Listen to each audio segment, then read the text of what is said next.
Kevin, bonjour Kevin. Donc vous êtes un Montbrisonnais expatrié donc au Brésil depuis près d'1 an maintenant. Comment ça se passe au Brésil actuellement? Et bien alors au Brésil, donc ça fait maintenant une semaine qu'on est vraiment rentré dans une période où on se rapproche de ce qui se passe en France. Donc on est de quasiment en confinement total. C'est-à-dire que jusqu'à il y a une semaine, donc on vivait quasiment normalement, on vivait normalement.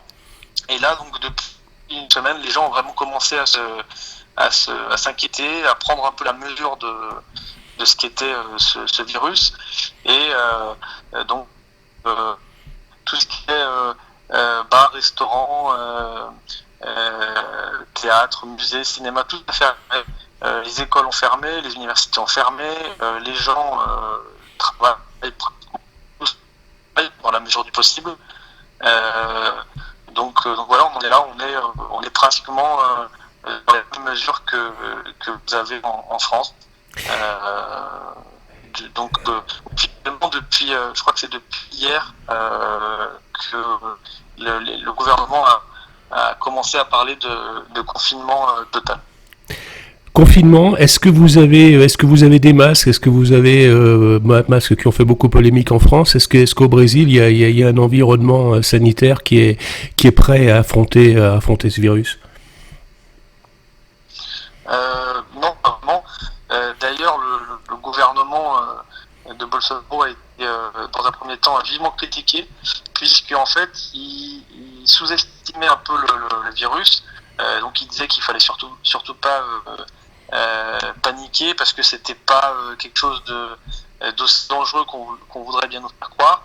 Et le gouvernement a été critiqué parce qu'ils ont un peu, dans l'esprit des Brésiliens, ils ont un peu tardé à prendre la mesure du danger.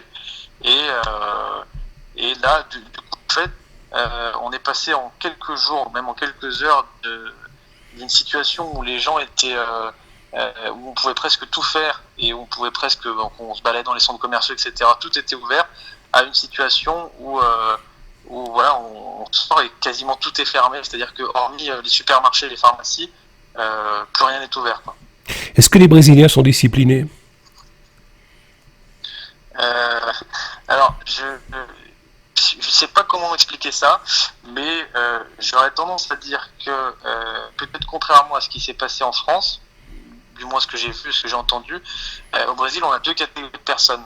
On a ceux qui s'en font peut-être trop, j'aurais tendance à dire trop, c'est-à-dire ceux qui veulent absolument plus sortir chez eux, qui limitent tous les contacts, même avec les gens les plus proches, c'est-à-dire les enfants, les grands-parents, etc.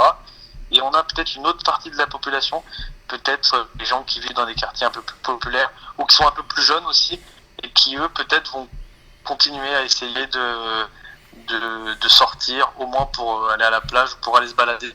Et puis aussi on a des gens qui malheureusement, gens qui vivent dans des quartiers un peu plus pauvres, qui n'ont pas vraiment le choix, quoi. C'est-à-dire que se confiner quand vous habitez dans une favela ou dans un quartier très populaire, où vous êtes des fois à 10 ou 20 dans une maison, ou alors que il n'y a pas vraiment vos voisins vivent quasiment à vos portées, c'est très compliqué de se confiner.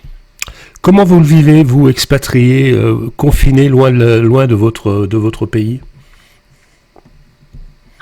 Moi, je suis peut-être pas le meilleur exemple au niveau des expatriés parce que j'ai la chance d'avoir une compagne ici.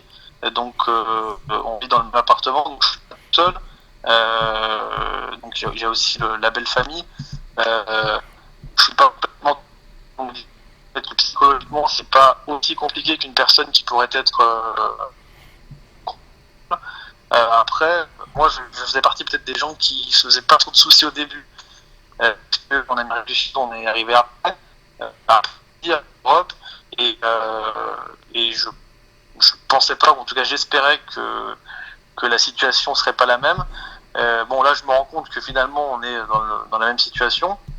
Après, j'essaie de rester le plus positif possible.